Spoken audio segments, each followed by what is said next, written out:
There are stories whispered in the dark corners of small towns, tales preserved not in official records, but in trembling voices and uneasy glances.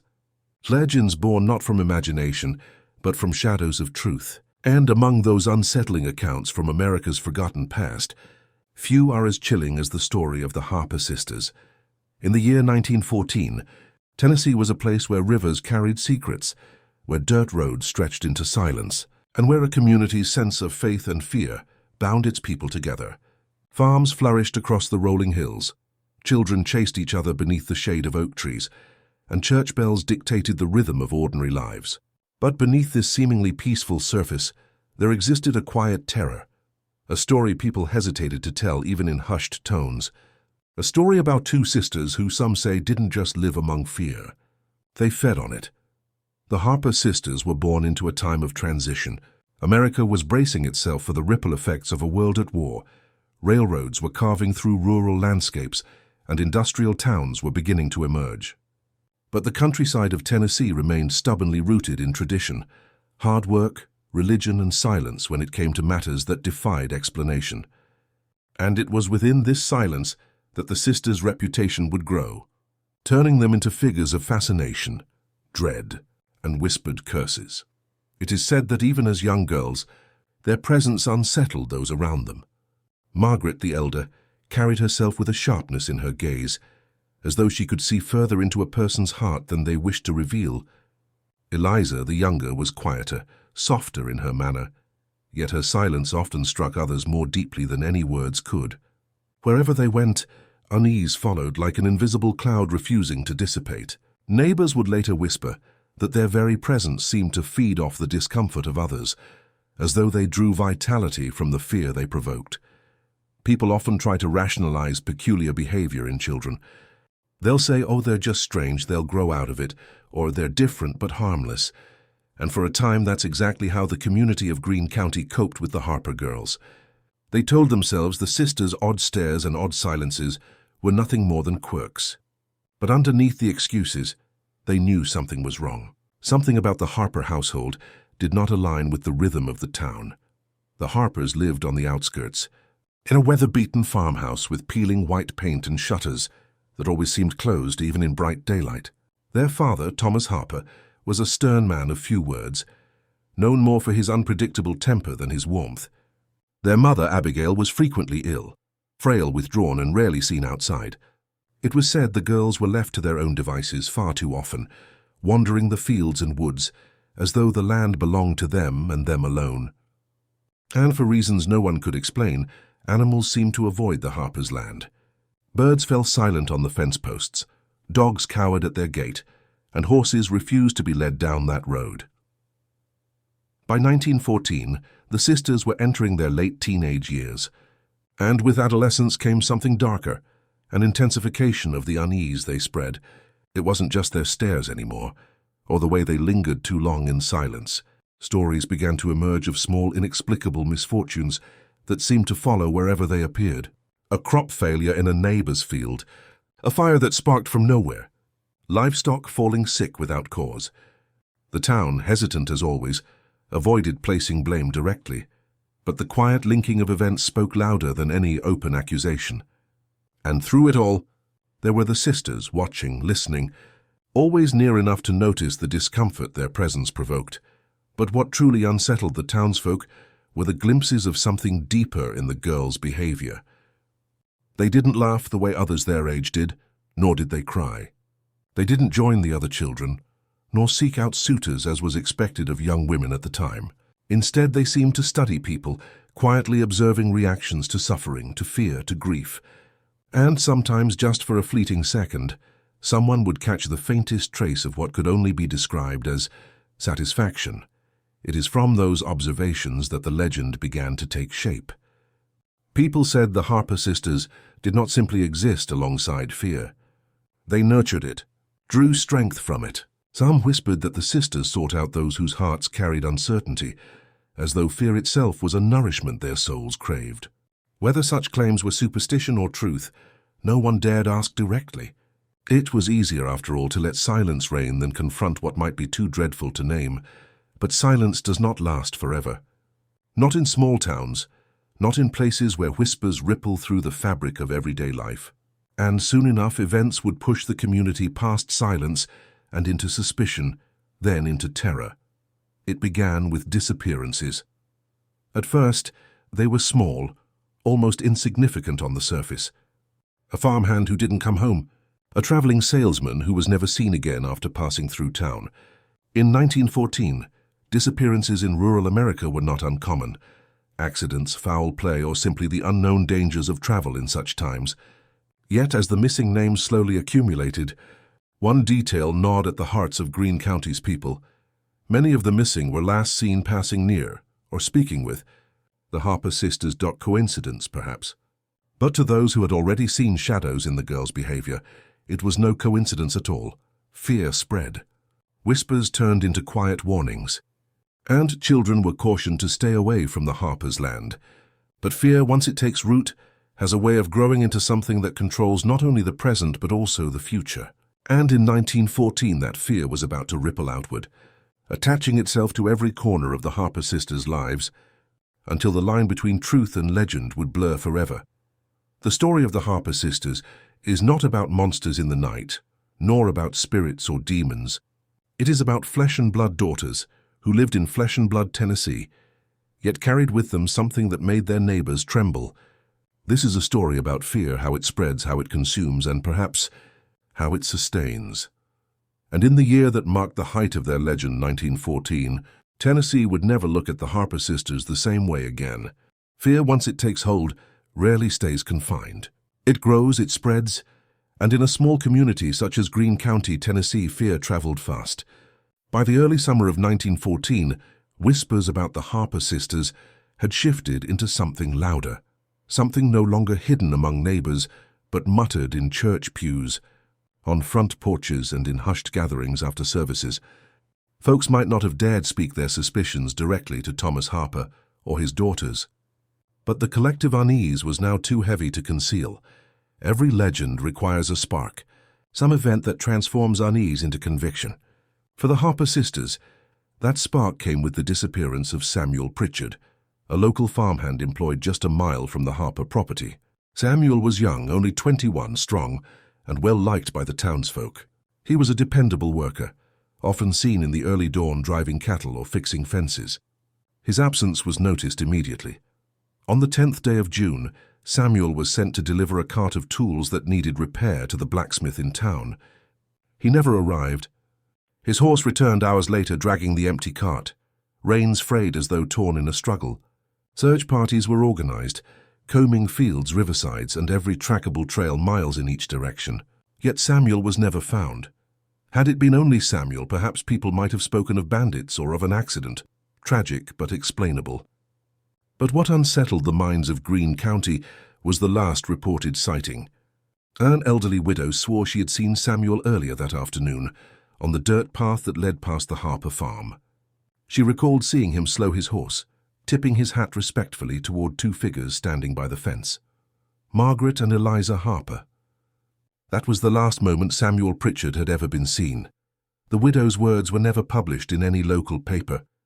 They were too fragile, too dangerous. But in a town where silence held power, her testimony wound its way into every household. People remembered the way the Harper girls stared too long and smiled too little. And suddenly Samuel's absence became more than an unfortunate mystery. It became a warning. When days turned into weeks, and no trace of him emerged, fear deepened into something new: avoidance. Families told their children to keep away from the road that passed the Harper farm. Neighbors no longer offered casual waves to the sisters when they glimpsed them across fields, and the few who still attempted polite conversation reported an unnerving detail. The Harper girls seemed almost amused by the attention, but Samuel was not the last. 2 months later, in late August, a traveling salesman named Howard McKinley stopped at Greenville after making his usual rounds through nearby towns. He was a tall man, broad-shouldered, with a habit of carrying his samples in a fine leather case. Several locals remembered speaking with him in the tavern, where he had joked about the heat and praised Tennessee's fertile land. He was due to leave the following morning, heading east toward North Carolina. But McKinley never made it beyond Greene County. His horse and carriage were discovered abandoned on a back road, the same road that passed close to the Harper household. His leather case, usually in his possession, was never recovered. Neither was he. By now, coincidence was too thin a shield for the townsfolk to cling to. In the hearts of Greene County residents, a pattern was clear, all too clear. Whether justified or not, suspicion tightened its grip firmly on Margaret and Eliza Harper, and yet for every accusation that danced just beneath the surface, no one dared confront the family directly. You see, in 1914 Tennessee, even fear had to bow before propriety. Direct confrontation was reckless, dangerous. It could leave a man or woman looking hysterical or worse, godless in their inability to restrain rumor. So instead of open accusations, there were quiet sermons preached about wickedness, about evil living among good Christian communities. And though the preachers did not name the Harpers, everyone knew who sat silently in the back pew when such words filled the air. Stories circulated then, not just about disappearances but about smaller, stranger moments that people swore they had witnessed. A farmer's wife claimed that when her young son scraped his knee outside the church one Sunday, Margaret did not help him. She simply stood and stared intently at the crying child, her lips twitching faintly, as though savoring some private satisfaction. Another neighbor said that Eliza, whom he encountered by the creek, smiled only when he admitted his fear of snakes that haunted the banks. Her eyes, he recalled, lit with an unsettling interest when he spoke the word fear. It was as though the sisters thrived not on food or drink, but on the very trembling hearts of others. And the more fear that surrounded them, the stronger they seemed. The Harper household itself became an object of sinister fascination.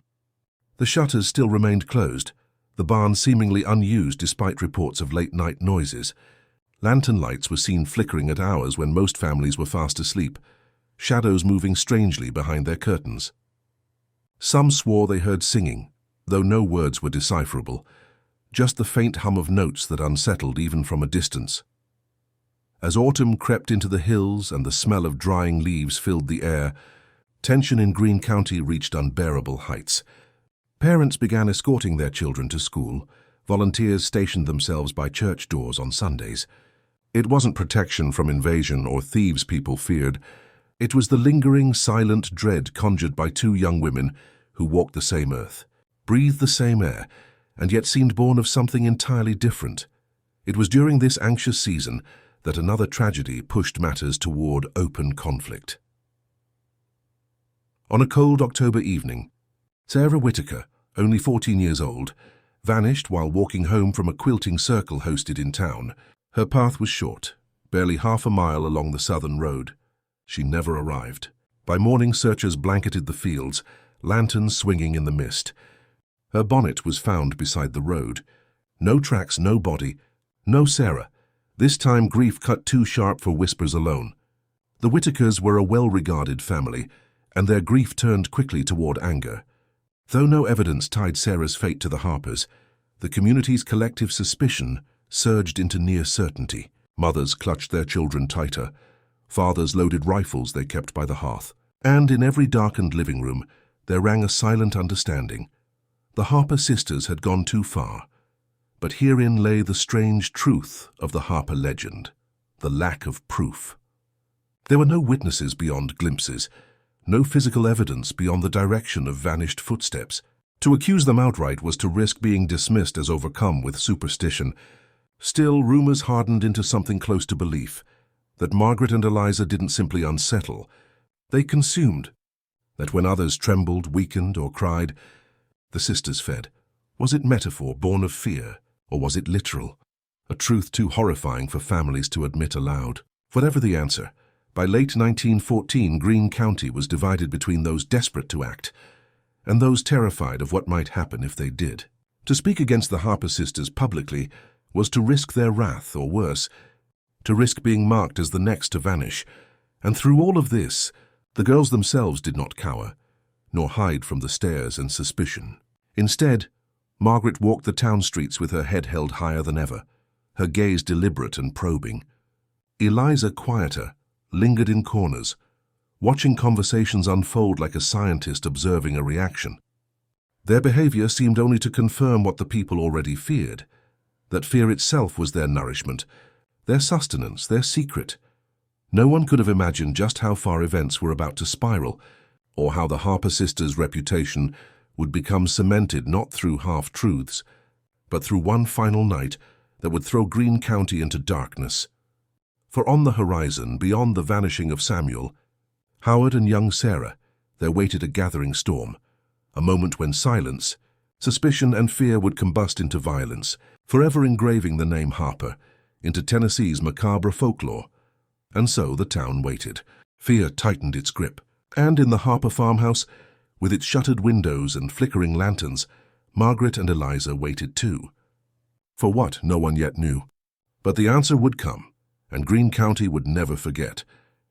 By late autumn of 1914, the air in Greene County carried not just the biting chill of approaching winter, but also the tense silence of a community waiting for something inevitable. Rumors no longer trembled in the corners. They weighed upon every conversation, gnawed at the prayers of the faithful, and shadowed even the moments of joy that should have united families in those cold evenings. The Harper sisters, though never openly accused, had become ghosts in their own town, their very presence stirring dread, their absences stirring suspicion.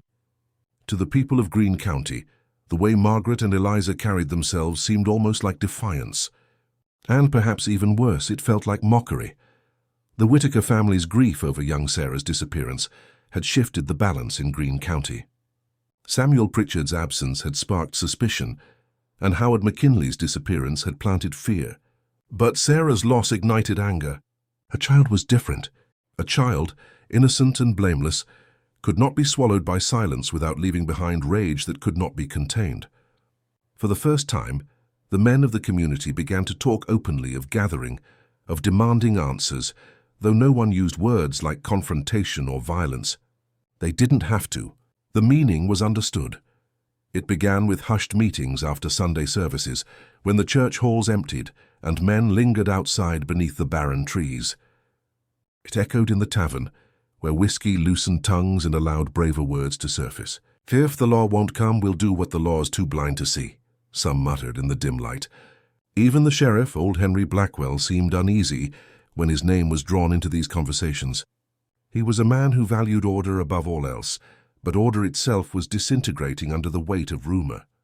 Still, for every man who wanted action, there were others who whispered caution. Some feared that striking at the Harper family without proof would be a sin, an injustice that might damn them all. Others, though they would never dare admit it aloud, feared something deeper, that to act against the sisters was to place themselves in their direct gaze. And in that gaze, who knew what weakness the Harpers might find? Who knew what they might take? While the town wrestled with its conscience, the Harper household seemed unchanged. The shutters stayed drawn. The lanterns still glowed faintly through the night. Neighbors claimed they saw the sisters walking the perimeter of their land long after midnight, their outlines visible against the pale autumn moon. One farmer swore he heard low laughter carried on the wind, soft and unsettling, though when he mentioned it in town, no one asked him to repeat his claim. Thomas Harper, the father, had grown more reclusive, avoiding the tavern entirely, his rare appearances in town marked by silence and averted eyes. Abigail Harper, the mother, was seen even less. When she did appear hunched and pale, her presence only fueled speculation that she was fading beneath the weight of whatever darkness her daughters carried. Some wondered aloud if Abigail herself feared them. Some even questioned whether she was being kept alive against her will inside that looming house. What no one could know was how life unfolded behind those shuttered windows. Did Margaret and Eliza sit silently in darkened rooms, watching the flicker of their lanterns, savoring the fear that swelled outside their walls? Or did they laugh, mocking the people of Greene County while preparing for what might come next? The truth, like so much else about the Harper sisters, was lost to silence. Yet rumors moved like smoke, impossible to contain. A boy claimed he had seen Eliza kneeling near the creek before dawn, her hands resting flat in the icy water, as though feeling for something beneath the current. By the time he had gathered the courage to approach, she stood suddenly, her face pale, her dress soaked at the hem. She did not speak, merely turned her head and stared until the boy ran.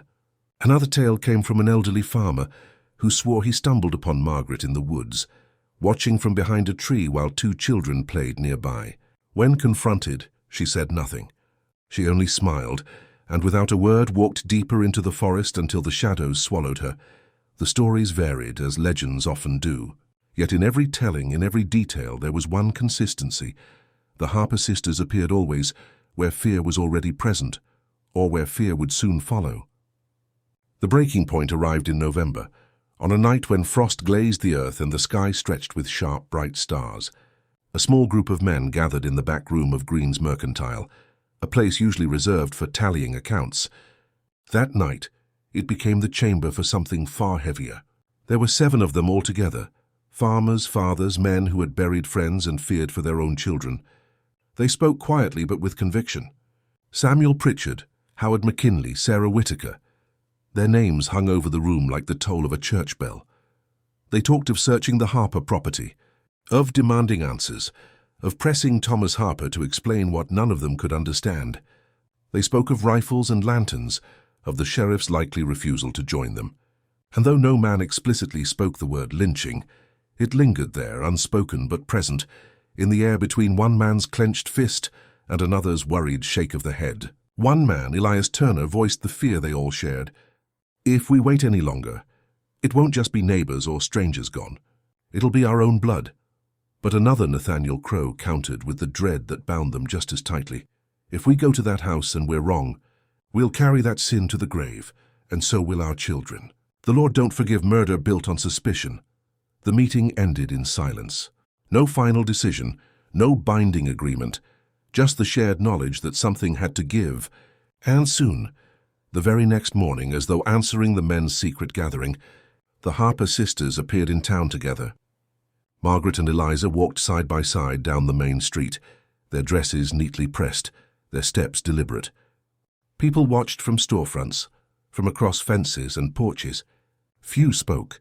Margaret's gaze swept along the faces of those who dared look, her expression unreadable, but her presence heavier, almost regal in its defiance. Eliza kept her eyes lower, though she smiled faintly, a smile not of friendliness but of someone listening to thoughts that had not been spoken. They bought flour, sugar, oil, and kerosene, mundane supplies that should have dispelled suspicion, but instead only deepened it. For the town wondered, why did a family of 4 need such quantities, when no bread smoke ever rose from their chimney, when no meals were ever shared beyond their own shuttered home? The Harper sisters said little, but as they left the mercantile, Margaret paused at the door. She turned her head slowly, surveying the gathered townsfolk, and said in a voice steady and clear, "You talk too much of fear. Be careful, or it will consume more than you realize." Then she walked into the crisp morning air. Eliza followed, her faint smile lingering as though to seal the warning.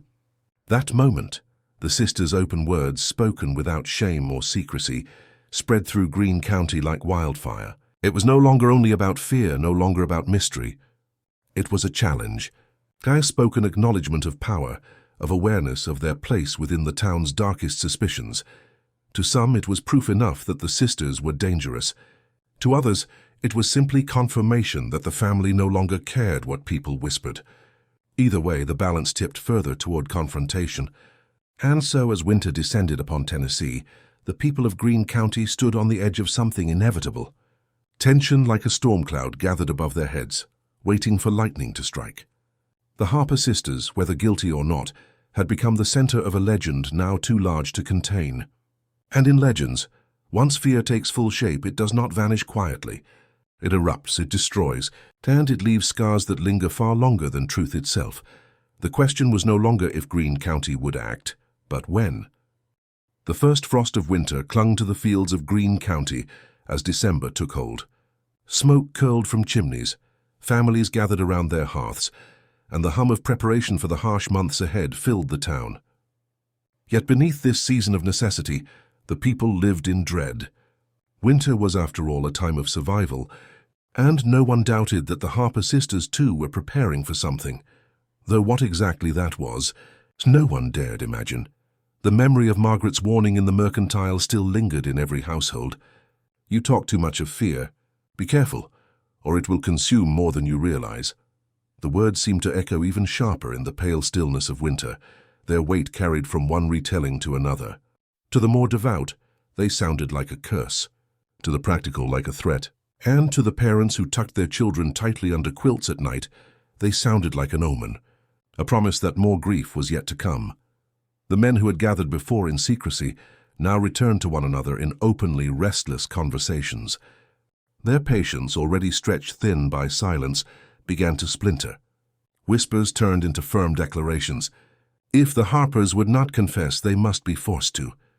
If the law dared not act, then justice must be taken into their own calloused, frost-bitten hands. Still, fear lingered like a choking fog. No one wished to be the first man at the Harper fence. They all wanted action, but they wanted someone else to strike the spark. Until at last Elias Turner, whose words had carried weight at the earlier gathering, made his intentions clear. His nephew, a boy of 9, had taken sick the morning after speaking about an encounter with Eliza on the road. Fever came quick, the boy's skin damp and blazing hot, his small form trembling on the bed. Elias swore it was no ordinary illness, but a curse born of the Harper sisters' gaze. He declared before neighbors and friends that he would not wait for the fever to claim his blood. He would bring the fight to their doorstep, and any man with courage should stand beside him. It was as if he had voiced what everyone already carried in their gut, yet dared not admit aloud. Word spread swiftly, faster even than fire through dry brush. Before long a night was chosen, not through any vote or council but by mutual understanding. The town would descend upon the Harper farmhouse, lanterns, rifles, and hounds in tow. Not a mob, they called it, not vengeance, but a justice born of necessity. The day itself passed quietly, unnervingly so. Some worked at their fields stiffly, hands distracted. Others prepared meals with trembling fingers as though sensing something decisive was about to unfold. The Harper property loomed in everyone's thoughts, the crooked fence, the blackened barn. The house whose shutters looked more like eyelids never opening, guarding something inside. Even the children, shielded as they were, sensed what was coming. They kept closer to their mothers, spoke whispers instead of play, as though even their joy might invite disaster. When the sun dipped behind the bare trees, the men began to gather. Lantern light pierced the darkness in small flickers, forming a line of uneasy resolve. Some carried rifles, others pitchforks and axes. Each one gripped his tool more out of desperation than confidence. Fear could be seen in every face, but no one turned back. Elias Turner led them, jaw clenched, eyes focused, the look of a man who had buried doubt beneath layers of anger. Nathaniel Crowe followed reluctantly, still burdened by the weight of what might be sin, but even he kept his rifle slung across his chest. The sheriff, Henry Blackwell, was nowhere to be seen. Some said he had shut himself inside his home, knowing that stepping between the town and the Harper sisters would tear the county apart. Others swore he had quietly prayed that night for souls already too far gone into shadows. The march toward the Harper farmhouse was long and silent, the crunch of boots in frost and the sigh of breath into clouded air the only sound. Even the dogs seemed unnaturally quiet, tails low, ears pressed back, as though sensing what kind of place they were about to approach. The farmhouse rose slowly against the horizon, a black silhouette with a lantern glow faintly pulsing in its windows. When the men stopped outside the fence, silence fell heavier still. The shutters were closed, the yard empty, yet the house seemed aware of them, like an animal disturbed in its den. No one crossed the gate at first. They stood uneasily, shifting from foot to foot, waiting for one man to make the dreaded first step. At last, Elias Turner lifted his lantern high and strode forward, his boots crunching across the frozen dirt. The rest, bound by fear and pride, followed. At the porch he banged the butt of his rifle against the door, the sound echoing through the night. "Thomas Harper, come out and answer for your kin," he shouted. His voice cracked, but the anger beneath it held. For several long moments no answer came, only the whine of the winter wind through bare branches. Then, slow and deliberate, the door opened. It was not Thomas Harper who greeted them, nor Abigail, but Margaret herself. She stood in the doorway, a lantern in her hand, her hair tied neatly, her gaze cutting through the gathered men. Behind her, Eliza appeared, leaning against the frame, a faint smile tugging at her lips as though this gathering amused her more than frightened her. Neither sister seemed surprised. Neither asked why the men had come. "Where is your father?" Elias demanded, though his voice no longer carried the same conviction. Margaret tilted her head, her eyes scanning each face in the crowd before returning to him. "He is where he should be," she answered coldly. "As are we." The words were nothing more than fact, but their tone held weight, the kind that pressed down upon the men like unseen hands. Elias tightened his grip on the rifle. "You'll answer tonight for what you've done. For Samuel Pritchard, for Howard McKinley, for Sarah Whitaker." He choked on the last name, the grief of that family heavy on every heart present. At this, Eliza laughed softly. It was not cruel, not mocking in the loud way of girls who gossip, but lighter, almost delighted, as though the naming of the victims confirmed something they already knew. It was a sound that crawled into the men's minds and made their nerves tremble. Margaret did not laugh. She raised the lantern higher, her eyes glowing faintly in the reflection. "Fear has brought you here," she said. Her voice carried across the yard, steady and unbroken. "It makes you brave in numbers, but alone it has broken each of you before. Now you come together, thinking it will save you. But you do not see what fear has already taken." Her words silenced them in a way no rifle shot ever could. Men glanced at each other, shifting uneasily, each one remembering a moment of weakness, of doubt, of terror they dared not confess. And in the stillness, many swore later that the air itself seemed thinner, as though the sisters were drinking it from their lungs. Elias tried to speak again, but his words faltered. The truth was that none of them had proof. None of them had seen the sisters commit the deeds they were accused of. All they truly had was their fear, and in that moment it felt as if they had delivered it straight into the Harper sisters' hands. The standoff stretched, the night holding its breath. For the first time since they had set out, the men realized that the farmhouse was not theirs to storm, not theirs to break, but something greater, a place where fear itself seemed to live and breathe. No violence came that night. No fire was lit, no shot rang into the shutters. The men, rattled but unwilling to show it, turned back slowly, leaving the sisters framed in their doorway, watching them retreat. Some said Margaret lowered her lantern only once they were gone, while Eliza's laughter followed them faintly through the trees. The march back into town was silent, heavier than the one that had led them there. No man spoke, for each carried a weight he could not put into words. Fear, once challenged, had not been conquered. It had grown, and in Greene County, Tennessee, the name Harper became more than gossip, more than suspicion. It became legend. The silence that followed the failed confrontation hung over Greene County like a heavy fog. The men who had stood outside the Harper farmhouse carried their unease home with them, yet none admitted openly what they had felt. To speak it aloud was to give it life, to make real the power of that night. But among themselves, in their eyes and in the hushed fragments of conversation, there was an unspoken truth. They had gone to the Harpers with anger in their hearts, and they had returned with fear thick in their throats. The town began to fracture, dividing itself invisibly but unmistakably. Some scorned the men who returned empty-handed, calling them cowards, whispering that their hesitation had cost them the chance to protect the community. Others said nothing, for they understood too well the dread that had seized those in the yard that night. The whispers now turned sharper, darker, filled with questions no one could answer. How could two young women silence a crowd of armed men without a single blow exchanged, without a single weapon raised? How had Margaret's words lodged themselves so deep into their chests that anger collapsed into trembling silence? The Harper sisters walked through town the next week, as if untouched by it all. They appeared at the general store once again with the same quiet assurance, carrying themselves like figures both ordinary and untouchable. People stepped aside when they passed, avoiding their gaze, and yet none dared bar them from the spaces they had always occupied. Children were told not to stare, though many sneaked fearful glances, their curiosity tangled with dread. The sisters bought candles, salt, and fabric that day. When Margaret handed the coins across the counter, the clerk claimed her fingers felt colder than the air outside, colder even than ice left sitting atop the frozen river.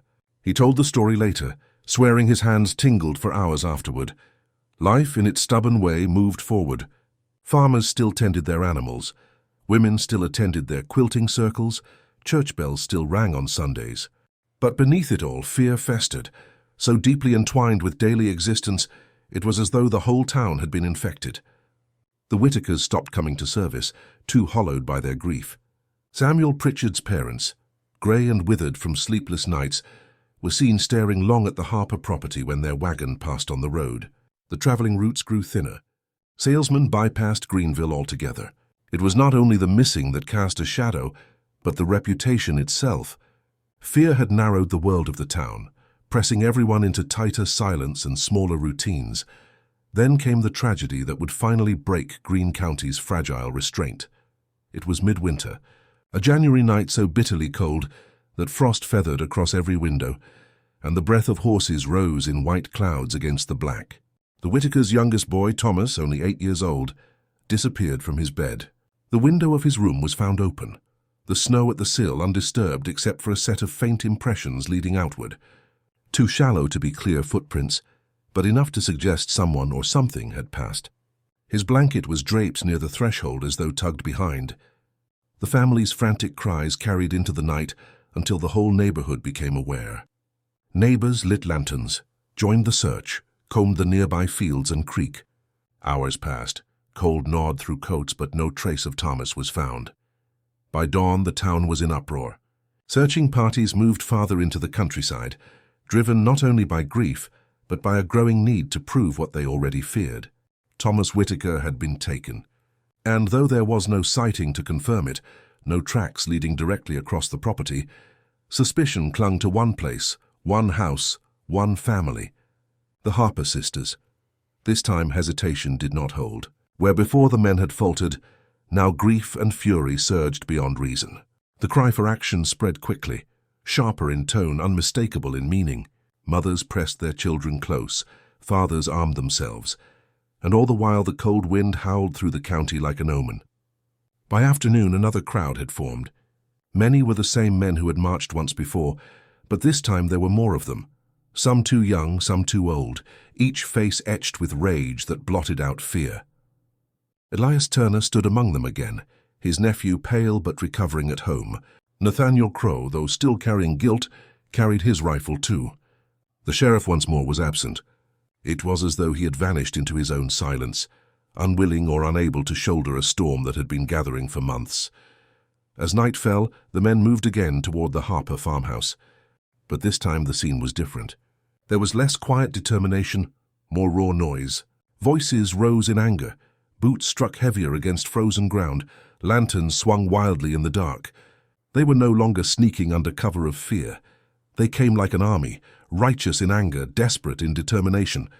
Women and children watched from afar, silhouettes framed against flickering lights, their breaths clouding in fear of what would come.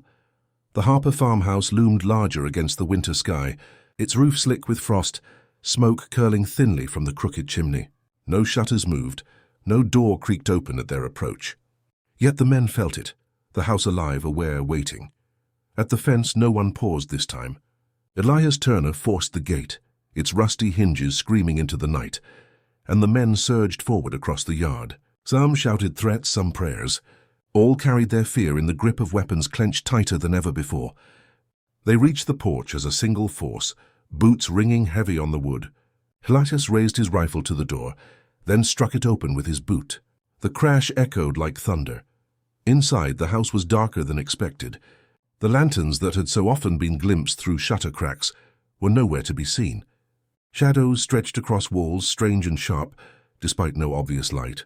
The air inside was colder than winter itself, thick and unmoving, like a place left untouched by warmth for years.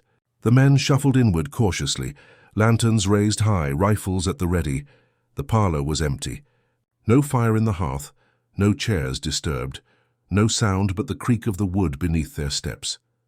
They moved deeper, calling names, each echo more mocking than the last. Margaret, Eliza, Thomas Harper, Abigail. Their voices bounced off walls that seemed unwilling to give them back. Finally, on the staircase, a figure appeared.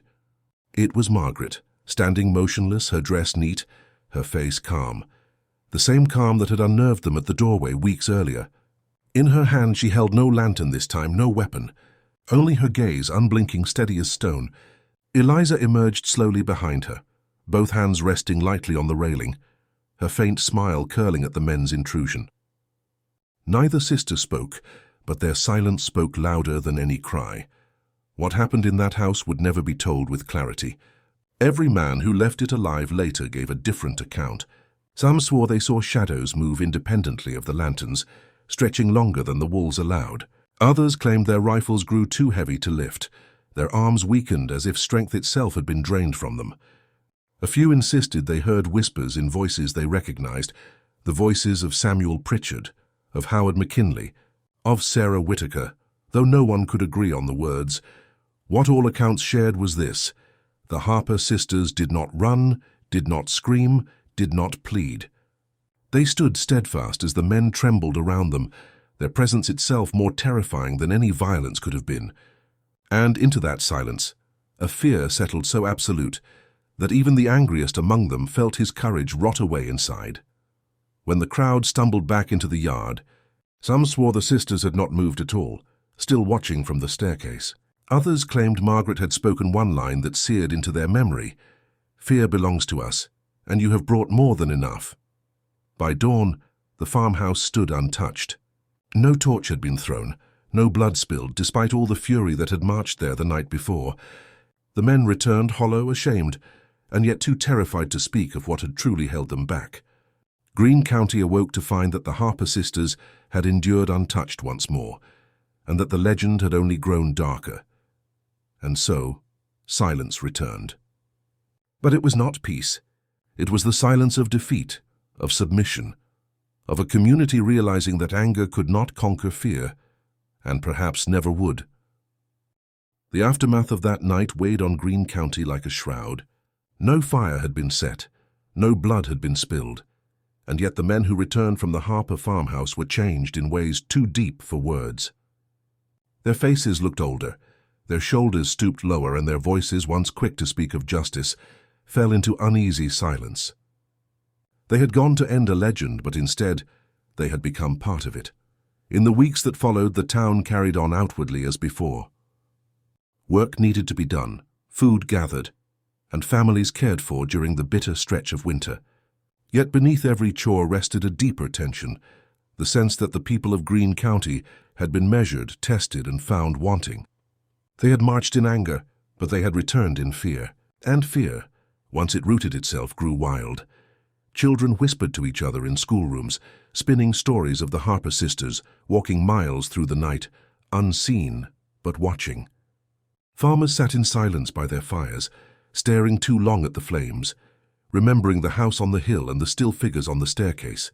Men who had once prided themselves on their strength in the fields now flinched when twigs snapped in the woods. For all their rifles, all their numbers, none of them felt safe from what the Harpers carried. The women of Greene County were no less burdened. Some tried to dismiss the events as weakness in their husbands, blaming nerves and whiskey more than the sisters themselves. But others lay awake at night, their arms around their children, terrified that the Harper gaze might turn toward their homes. It was no longer only the missing they feared, it was the invisible reach of something that seemed to thrive on dread itself. And on the quietest nights, when the wind rattled shutters and snow tapped against the glass, many swore they could hear laughter carried faintly from the direction of the Harper land. Not long after, Abigail Harper was seen once more in town. Pale, withdrawn, her movements slow, she appeared outside the apothecary one morning, wrapped in a shawl that failed to hide her frailty. Those who saw her whispered that her eyes carried not only illness, but something like despair. Some believed she was trapped within her own home under the weight of her daughter's presence. Others thought she too shared their power, feeding quietly from the fear her daughters stirred. Whatever the truth, no one dared ask. Her appearance did little to ease the town's unease. If anything, it cast new shadows. For in her sunken cheeks and hollowed gaze, people saw confirmation that something inside that house drained the life out of those who lived within. January stretched into February, and winter storms battered the county. Isolation weighed heavily on the people. Travel slowed to a crawl. Nights grew long, and with them fear deepened. More than one farmer spoke of hearing knocks at their door in the black hours past midnight.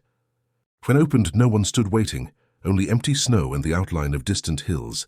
Others claimed to have seen figures moving between trees at the edge of their property. Two silhouettes, silent and deliberate, always together. It was during one of those snowbound weeks that Nathaniel Crow's mind began to unravel. Once the voice of caution, nagging men to avoid rushing into sin, Nathaniel now bore the heaviest burden. His conscience plagued him not only with guilt over his hesitation, but with something darker. He swore that on the night inside the Harper house, he had heard his wife's voice calling from the shadows, soft and pleading, though she had been safely at home across town. The memory gnawed at him with such persistence that he began walking the roads late at night searching, convinced that something had been taken from him in that house, though he could not name what. His children later spoke of him standing at his window for hours, gazing toward the farmland, muttering under his breath. By the end of February, Nathaniel collapsed into fevered silence, bedridden, his mind fractured by echoes of fear. Elias Turner fared no better. Determined not to be broken, he worked his fields twice as long, chopped wood until his hands cracked, forced himself to prove that a man could hold his ground. But the harder Elias fought against the dread, the sharper it seemed to cut him. He woke from nightmares, drenched in sweat, swearing he had seen Margaret standing at the edge of his bed. His nephew's fever, which had once begun all his anger, still lingered weakly in the boy's frame, leaving Elias with an unshakable conviction that the sisters were draining them slowly, like a candle burning itself into nothing. By early March, Elias was rarely seen in town. His land went untended, his livestock neglected, until one neighbor found him outside at dawn staring fixedly toward the Harpers' property. When asked what he sought, he answered only one word: fear. The people of Greene County began to realize what was happening, though few possessed the courage to say it aloud. They were not simply haunted by the disappearances, nor by the sisters themselves. They were being undone from within, their courage hollowed, their faith tested until it cracked. The Harper sisters did not need to touch them with hands or blades. They needed only to exist, only to be seen, only to remind the town of its own fragility. In that reminder, fear became their tool, their sustenance, their weapon. By the time spring neared, Greene County was not the same place it had been a year earlier. Still the church stood with bells ringing faithfully. Still children walked to school with books tied in straps. Still fields promised planting, but something unseen lingered in all of it. Neighbors no longer trusted one another fully, suspicious glances replacing once friendly smiles. Families whispered at night of leaving, of pushing westward into unknown towns where no one knew the name Harper. But there too lay the fear. If the sisters thrived on fear itself, what was to stop them from following, from reaching beyond county lines into the hearts of anyone who fled? And what unsettled the people most was that Margaret and Eliza seemed to grow stronger, as Greene County withered. Their faces, once pale and quiet, now carried composure sharper than ever. Margaret walked taller, her gaze cutting deeper, while Eliza's smiles now lingered longer, as though she could hear the very pulse of dread in each person she passed. They were no longer odd girls from the edges of town. They had become pillars of a story too large to escape, symbols of the fear that now defined the community. Some said in quietest moments that if death had come for them, it would have been a mercy. That perhaps the only way to end what had taken root was for the sisters to vanish as suddenly as Sarah Whittaker, Samuel Pritchard, and the young boy Thomas. But the Harper sisters had not vanished. They endured. And in their endurance, the legend grew darker still. By mid-spring, Greene County bore not just one story of fear, but many. Each night brought new rumors, each month new cracks in its people.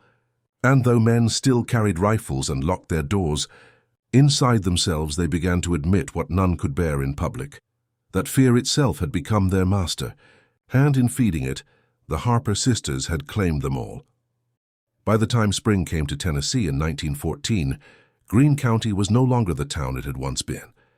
The trees blossomed with pale flowers, the grass pushed green through the thaw, and yet in the midst of renewal there lingered a deep unease. The people lived as though under a spell of constant watch, their joy muted, their voices quieter. Even laughter, when it came, was restrained, cut short by the memory of who might be listening, of who might be watching. It was as though the very air had been thinned, drawn away by something that fed just beyond their reach. Margaret and Eliza Harper still walked the narrow streets, still appeared with their father on rare errands, and still carried with them that same stillness that turned heads and silenced voices. If anything, their presence had grown heavier with time. The longer the town remained bound by them, the more powerful the sisters seemed to become. Margaret now looked less like a peculiar young woman and more like a figure who owned every space she stepped into. Eliza's eyes, soft and quiet, now lingered longer upon those around her, often leaving people troubled for days after catching her gaze. The townsfolk, worn down by months of tension, began to reach desperation. Elias Turner, once strong in body and voice, was now a hollowed man, speaking more to shadows than to neighbors. Nathaniel Crow, confined to his bed, muttered endlessly about whispers he could not silence. And in every home that had faced sorrow, people began to admit, if only to themselves, that Greene County was dying, not by famine, not by war, but by suffocation under fear. It was the Whitakers who broke the silence first. Having lost Sarah and now Thomas, though his body was never found, the family no longer cared for caution or restraint. Thomas Whitaker, the father, raised his voice in the church one Sunday morning, commanding attention from the pulpit itself, even as the preacher fell silent. His words rang loud, desperate and furious. "We are living in fear because we allow it. Every day we wait, every day we whisper, we feed them. No more. No more will my family suffer while this town cowers."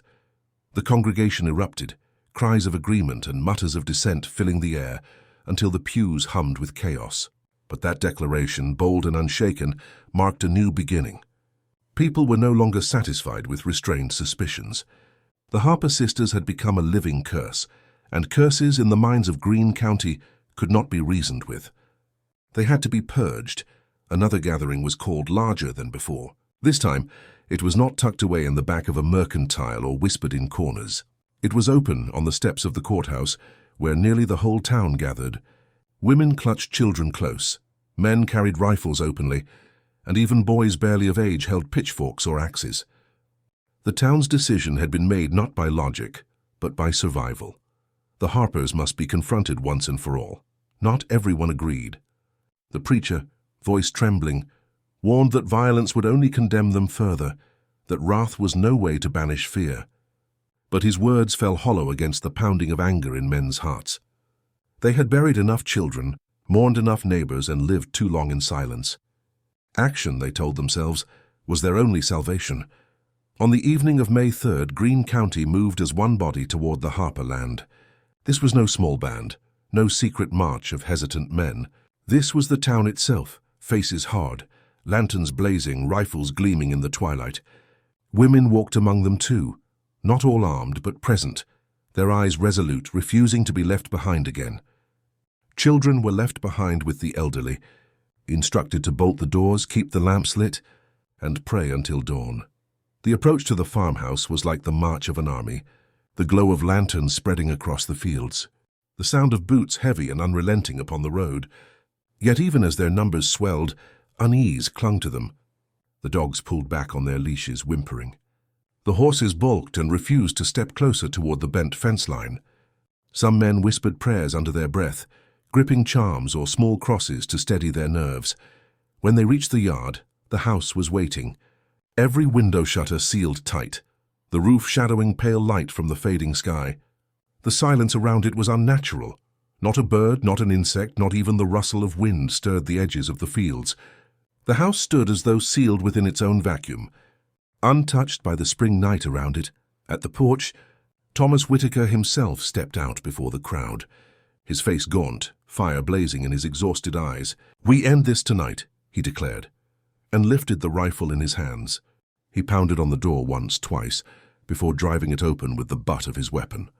The crowd surged forward, spilling into the darkened threshold, filling the house with shouts, with the clatter of boots, with fear sharpened into rage.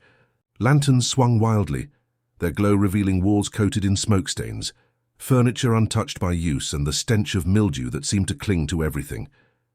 The cold inside was sharper than anything the outside air carried, colder even than deepest winter, though spring bloomed outside. Then they appeared. Margaret stood at the far end of the parlor, framed by the flickering glow of lantern light. Her posture was calm, perfect, as though she had expected them, perhaps even invited them. Eliza emerged slowly by her side, her faint smile now cracked into something sharper, something that resembled pity more than amusement. Neither spoke, but their eyes traveled the room, touching every soul inside with unnerving precision, like a hand pressing down upon the heart. The crowd wavered.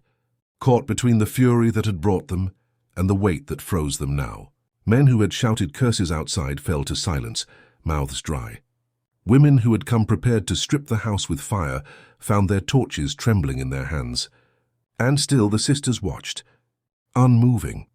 Then Margaret spoke, her voice clear and steady, carrying easily over the noise. "You brought your fear with you." Her words hung in the air, felt more than heard. "And you think it gives you strength?" "But it is ours. Always ours." The parlor seemed to grow darker, though lanterns still burned. Some swore shadows stretched unnaturally, spilling long across the floor like reaching fingers.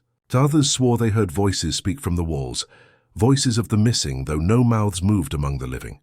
Whatever they saw, whatever they felt, it broke them. Some dropped their weapons, some fell to their knees, some stumbled backward, clutching their heads as though drowning in thoughts not their own. Thomas Whitaker, shaking with fury, raised his rifle at Margaret. His shot cracked through the air, deafening inside the house. But the bullet struck nothing. No wound, no cry, only plaster breaking behind her. And Margaret did not flinch. She stood unmoved, not even blinking, as though the rifle were nothing more than a child's toy. The effect was devastating. The crowd, so fierce upon arrival, fractured into chaos. Panic overruled anger. Men scrambled for the door, stumbling into one another, lanterns dropping, spilling oil on the wooden floor.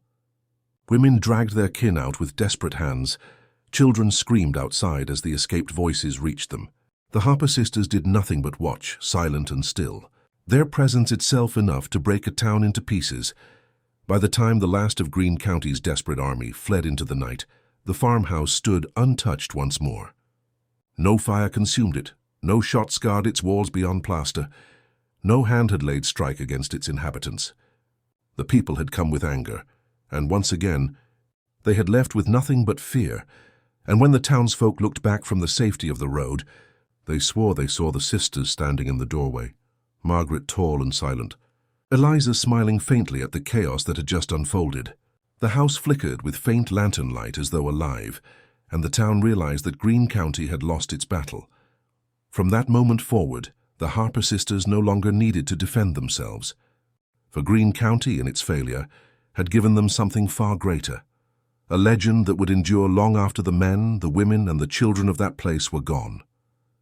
After that night, Greene County was never the same.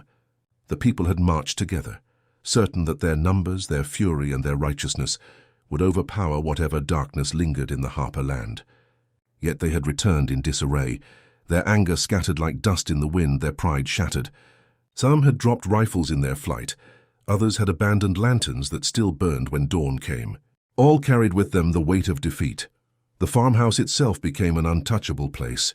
No child dared test his courage by approaching its fence, no farmer crossed its roads, and no trader braved an errand that carried him near its shutters. Even the bravest hunters avoided the woods around it, swearing that deer and wild game no longer wandered there. A certain stillness hung over that property, as if the land itself had been emptied, all life driven away by unseen hands. In town, silence was heavier than sermon. For as much as the people had once whispered and gossiped, now words failed them.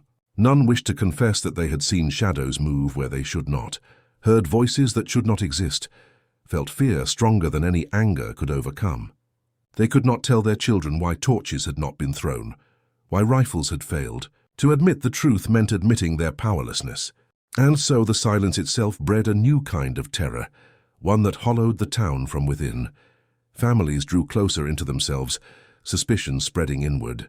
A mother, once quick to visit a neighbor for sugar or flour, now kept her door closed, afraid even to share company. Fathers stared at the ground when passing through town, unwilling to meet the eyes of their old friends. Even gatherings at the church dwindled.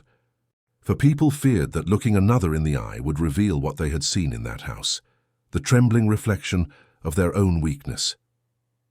Children grew up suddenly older, forced into silence, sensing what their parents would not say.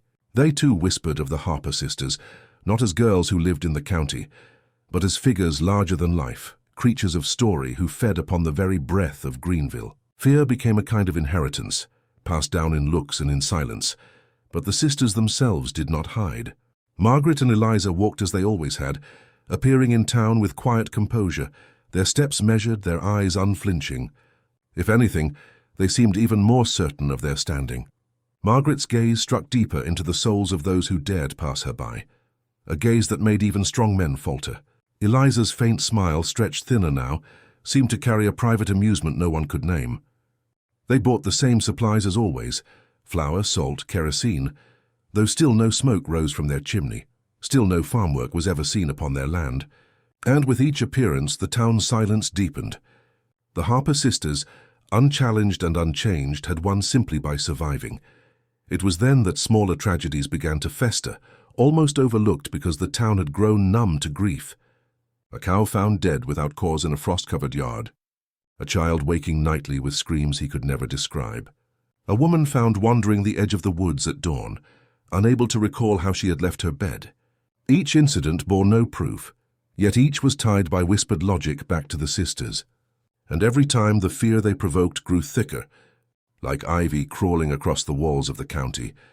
Choking out the last of faith and reason, Elias Turner, once the loudest in his anger, was found one morning by his neighbor, slumped in a chair near his barn.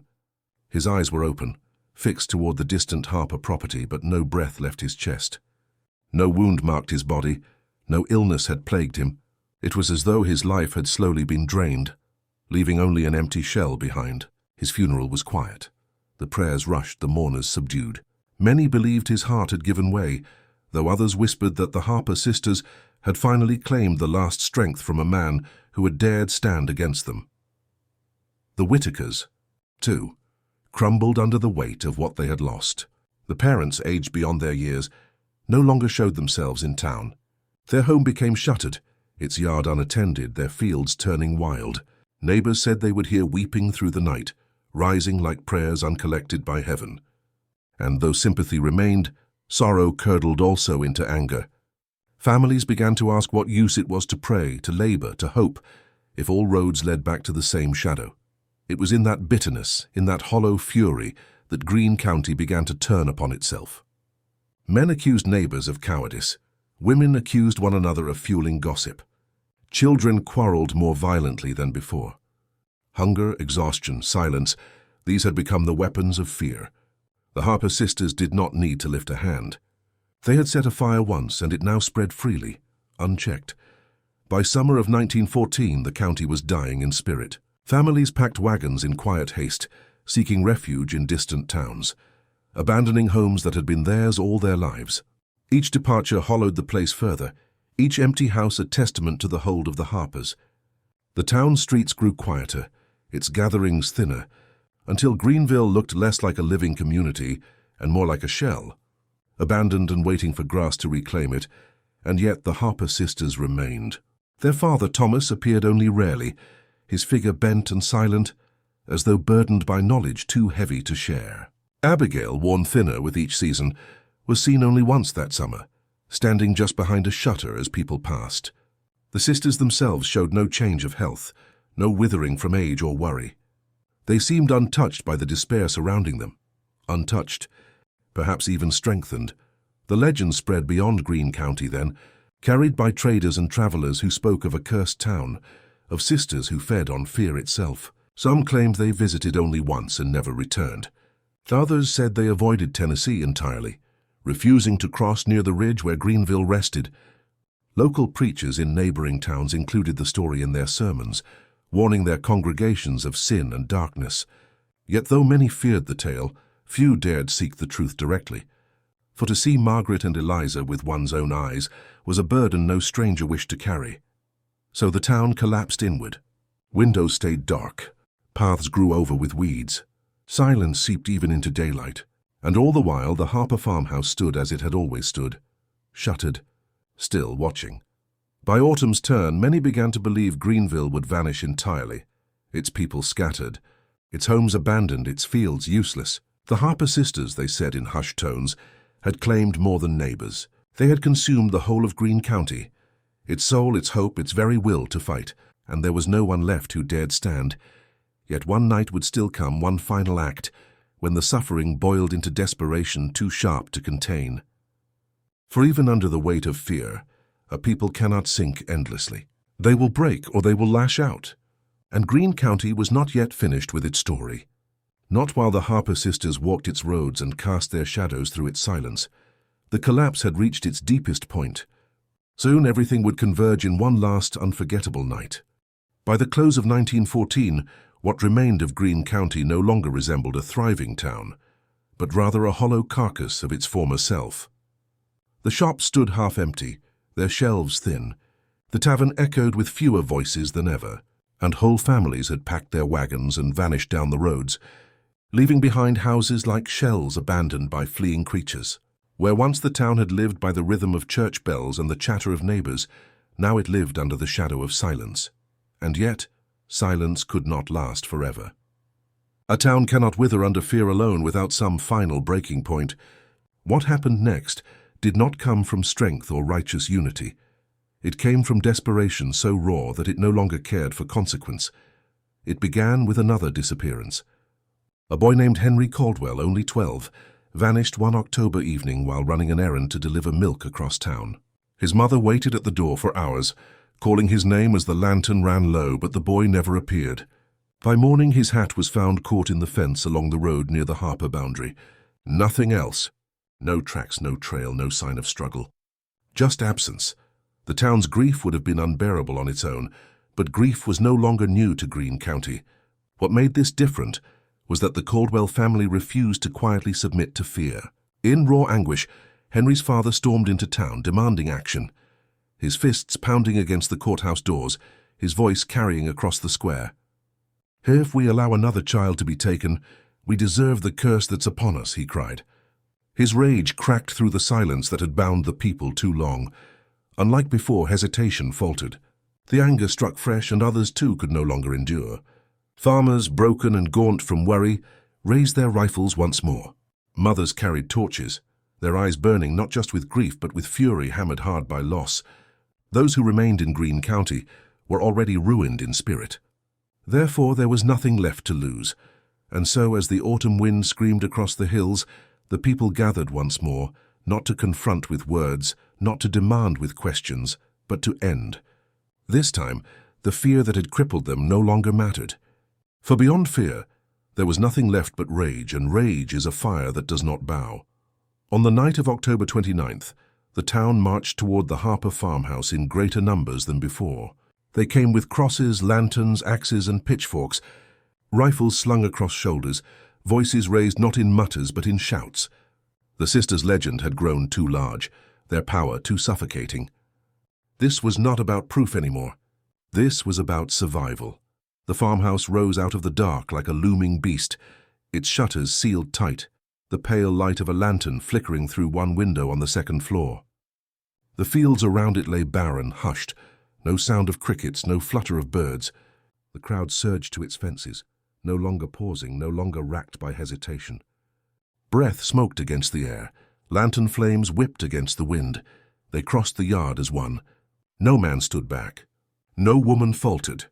Their cries grew louder, their anger burning. At the porch, Thomas Caldwell himself hurled the first torch, shattering the quiet of the night.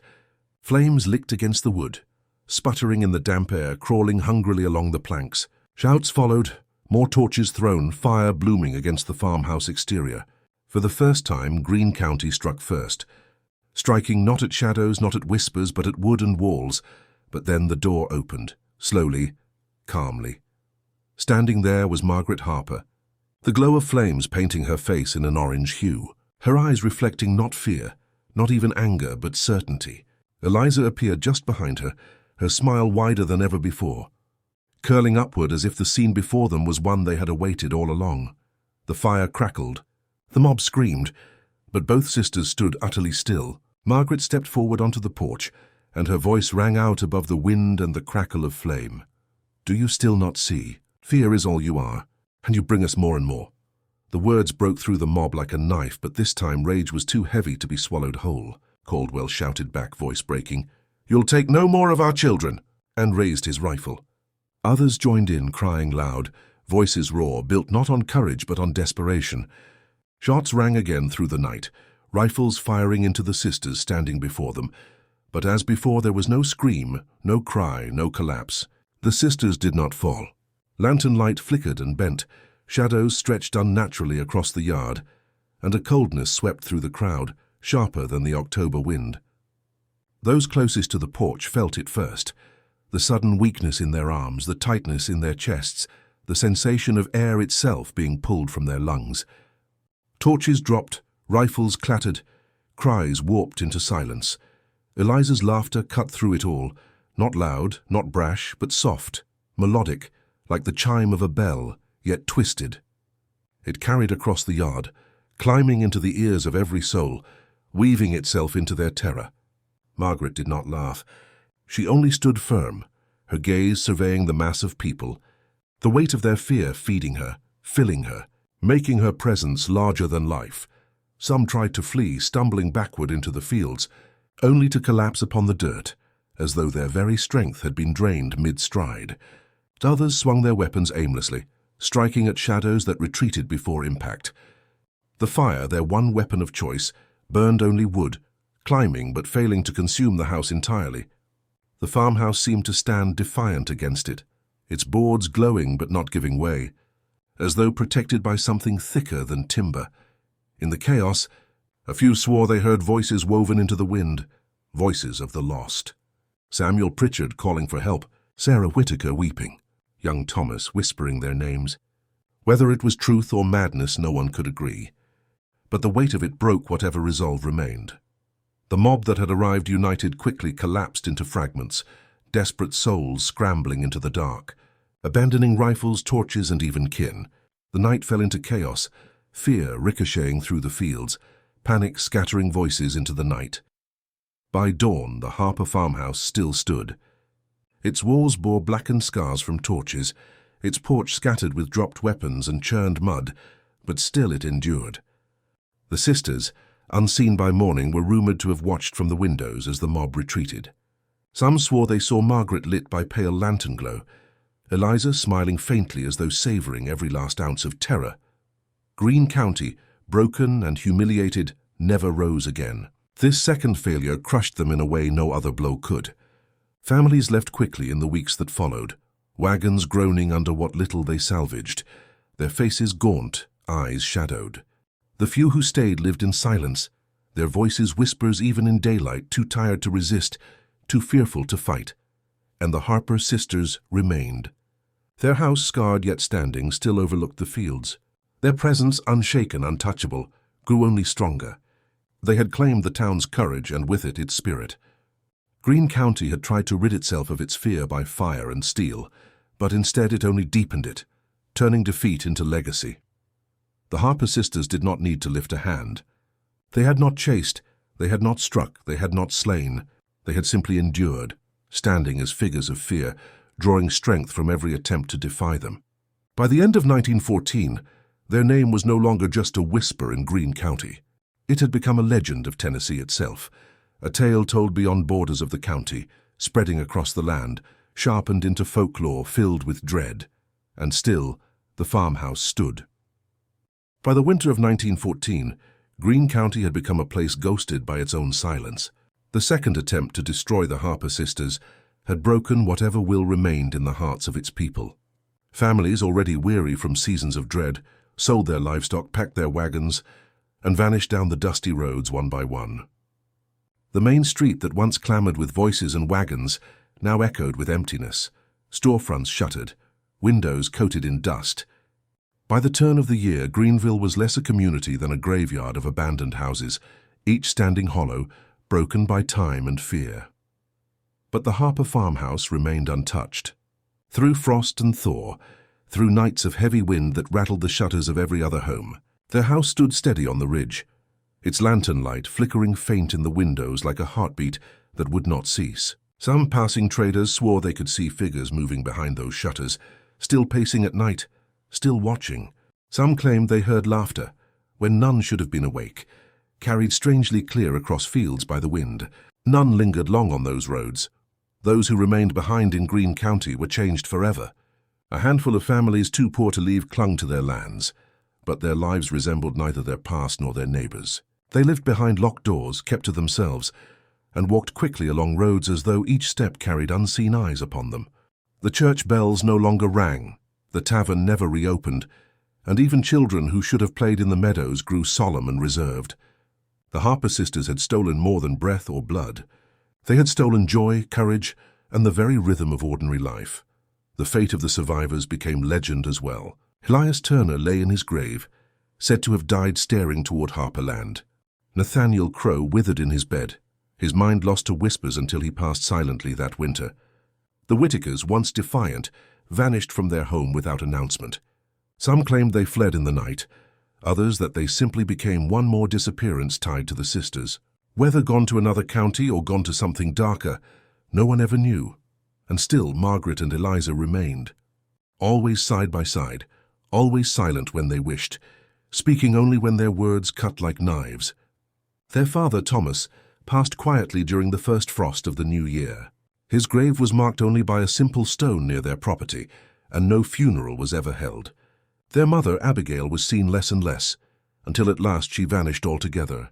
Some whispered she had withered away in that house, too drained by what her daughters had become, buried in the fields with no marker. Others believed she had fled, though if she had, she left no trace. Whether by death or disappearance, the parents of the Harper sisters faded, leaving only Margaret and Eliza behind in that farmhouse. More present than ever, the story of Greene County spread far beyond the land it consumed.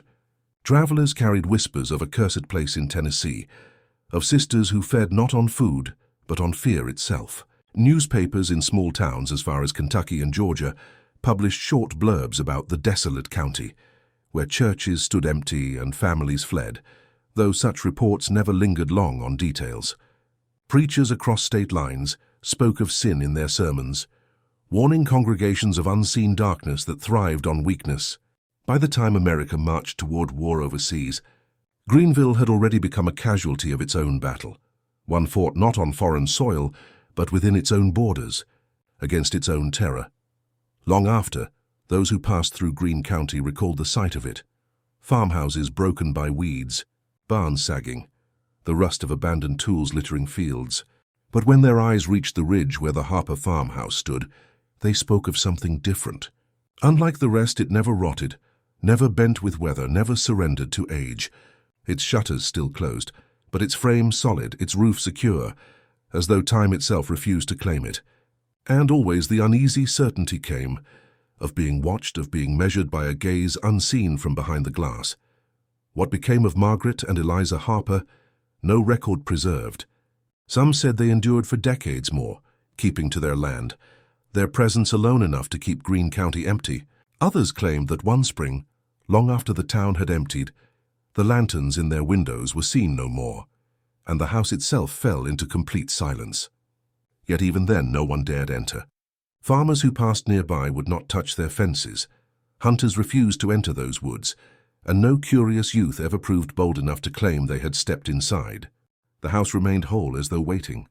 Over time, Greene County itself ceased to exist on maps. What little population clung to the edges was absorbed into neighboring districts. The land was marked as empty farmland, though few ever plowed it. Nature returned to much of it, choking the abandoned homes in vines, turning paths into thickets, burying the memory of a place once alive. But the legend lived on. In taverns of other towns, in the kitchens of distant counties, people told the story of the Harper sisters, two daughters who walked among the living, but grew strong upon the dread in men's hearts. Parents invoked their names to keep children close at night, warning them that wandering too far from home would invite eyes that fed on fear.